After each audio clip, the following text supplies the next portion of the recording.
Ever felt how strange life is? I mean, it all takes one small thing either to make it or completely ruin it. If you have felt the same, then keep watching the video. Hello everyone, it's me Josephine Sneha. Hope you're all doing well. Well, I'm back with telling stories. So if you are in the mood for listening to a story, then keep watching. Let's begin, shall we? To begin with, so the story focuses on a girl. She's of course beautiful and charming, but she herself feels that it was actually her ill fate that she was born into a family where there are like only clerks. So she feels that she's not able to live a very luxurious life. And of course, like since her family belonged to a group of clerks, they got her married to a minor clerk who was working in the Ministry of Education. Now that they are married, of course, she has a maid. She lives a comfortable life. There is no debt on his part. So everything is like okay, but she feels that this is not up to the mark. She's not like living a luxurious life. She wants to wear like magnificent clothes, wants to go to like a lot of dinners, parties and everything. But she feels like this is not happening. She's like all alone, sitting at home, waiting, looking at the windows, watching other people like living their best life. Whereas she actually feels that she is suffering in silence. So often we can feel that this lady is involved in daydreaming. I mean, that is a coping mechanism. So she herself indulges in daydreaming. I mean, the moment her husband goes to work, she'll be here and the maid will take care of all the things. And of course, like every time she sees her maid working, she feels that she faces the harsh reality of life. She feels that her husband has to like level up so that she can also live a luxurious life like others. But then she knows that together their family themselves have been clerks. So all they can do is only this much, nothing more or nothing less. So she often indulges in daydreaming, thinking about how wonderful her life would be if she dresses up, goes to party in big cars, and then meet a lot of peoples where wealthy, affluent men meet her, or they may even fall in love with her. She falls in love with them, get married in a beach and everything. So then she thinks about all the luxurious gifts that will be showered upon her. But whereas like her husband who's a clerk, he won't be able to do much. So often we see that she's indulging in daydreaming and then like sulking so much about the reality. So this is how her life is going on. Things were going like this, but then one fine day her husband came home happily and he showed an invitation, and she was like wondering what exactly this was, and her husband says it is an invitation for a party where like high officials are invited, but he knows how much his wife is longing to visit something like this so that she can enjoy herself, etc. But then like she starts crying.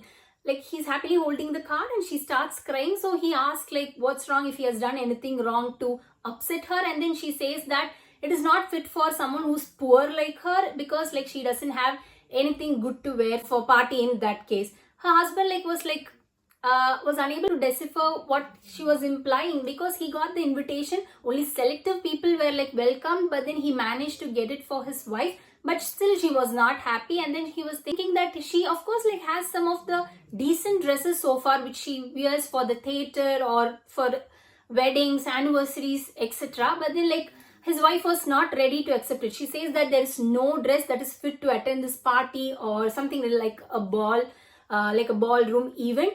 So he suggests that he has some of the savings left, and so that she can get it and buy a decent dress for herself. He acted by asking like how much she needs in order to get a dress, for which she states that she needs around 400 rupees. So it is of course the story is taking place in France, so the amount is different. So for understanding, I'm just using the numbers. So 400. So the husband gets shocked because he himself was saving almost the same amount for himself. He hasn't like gone for any decent vacation or hasn't indulged in any merrymaking, because all the things that he has earned, he gives it to this wife and to run the entire house. So he has not done anything for himself. So he was saving it for a long time so that he can go on his vacation with the other clerks or his fellow mates for the summer. But then like the moment his wife says the same number, he's shocked. But then like out of love, he agrees to it as well. He says that I have the 400, so I'll just give it to you and you start the shopping and start getting ready for the party. Only like few days are left. Now the wife is very happy, so she starts shopping. She spent the entire money. Now she feels pretty, so everything is like all set. So only like a day or 2 days is left. So now she has to get ready, and then like once again there is a kind of a tantrum. So the wife says like, I'm not going to go for the party, I'm not going to get ready, I'm done with this. So the husband's like now wondering what happened, like you got the dress, everything is fine. So she says that now that the dress is ready, I don't have anything like any jewelry to accessorize with it. So he did not think of it before. Now that the 400 is also spent, he doesn't know what to do. So he says that why can't he just adjust with some flowers, because all through the season we'll get some kind of the flowers, right? So you can get anything that is good for you or matching the outfit, so it will be fine. But the wife is like not at all ready to accept. She says that she wants some kind of jewelry in order to match, or else he can give the invitation to other person. So he thinks for a while because he does not have any money left. So he thinks for a while and says that his wife has a friend who comes from an affluent family. So why not go to her and just ask for help, so that she'll be able to rent some of the jewelry which she can wear for the party and then return. So the wife feels very happy for this quick idea. So she immediately rushes to her friend's house. In the friend's house, we see that of course like there is a wide range of difference with the way of living, because this friend is like coming from an affluent family, so everything's like very poshy and rich in her house. And she starts like comparing. She feels that how her life would be if she comes from a very royal family like this. She need not go to anywhere, she need not request for any jewelry from anyone, she'll have her own jewelry in the cupboard and everything. So her friend like comes there in the spot, so her daydreaming gets broken or her daydreaming gets shattered. So they start like exchanging pleasantries, and then she says that she's going on for a party, so she needs a jewelry. Prince doesn't react anything. She says that she can go to the cupboard and pick any jewelry she wants, and the friend displays all the jewelry she has and she starts picking. So there's so much of variety that she was unable to choose one. And then finally she sees a satin cloth that is being covered, so she opens it and sees a diamond jewelry. So it was like embellished, it was like magnificent, it was like shimmering so much. She feels that this would be the proper accessory for her dress. So she takes it and then she rents it for a day. So she says that she'll be back once the party is over. And then they just like the friend actually sends off. She doesn't like, it's like the friend doesn't even care about it. So she's like, okay fine, have a good time. So she leaves. The day of the party arrived, and we could see that finally we can see that the lady is very happy, because she's all adorned in the finest clothes and also has a matching accessory. So she's happy. And once she landed in the party, everyone were like looking at her, admiring her dress, came to her, exchanged pleasantries, spoke to her. Even the ministries, like wealthy men, they came, they wanted to have conversation with her. They asked her to dance, they drank wine with her. So altogether it was like as if she was living her dream. And her husband also was very proud that he was actually able to give her something that his wife loved or for a long time. And then like he was like all alone, like admiring his wife and everything. So it was almost like early in the morning the party got over. So she came. Once she came out of this party hall, she feels like very sad once again, because now the reality slapped her. She feels that once again she has to go back to a normal life. So she won't be wearing these dresses, her hair won't be done, there won't be any accessories, there won't be people talking to her, no one will admire her. She has to go back and she has to like supervise her maid. That's it, her husband will get back to work. So she was like thinking like how good it will be if I can elope with the wealthy man, live a life that she wishes, etc. But then nothing can be done, everything was over. She has to go back to her real life. They couldn't even get a cab because all the money is spent. And then like some other person was ready to drop them, so they dropped them in their home. And like she was slowly going to the door, like entering, and they were all like ready to get back to their normal life. So they were like changing their clothes. That's when she realizes her diamond necklace was missing.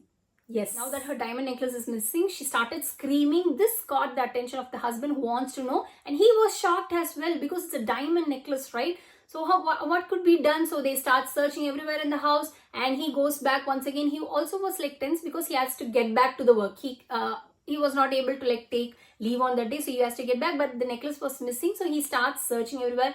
He goes to the party hall, searches everywhere. Almost like he arrives in the evening, in the late evening, and he comes with the bad news that the necklace was found nowhere. So now the husband gives an idea that why can't she write a letter to the friend stating that it will take a bit time to give the necklace, because the clamp, so in the hook, so this clamp was broken, so it might take some time. So that is what they say. So she also writes the letter and the friend accepts it. Now they have to like either like find the original necklace or they have to replace it. So they go to the shop nearby and try to get the same one, but they were like really shocked because it comes almost around 36,000.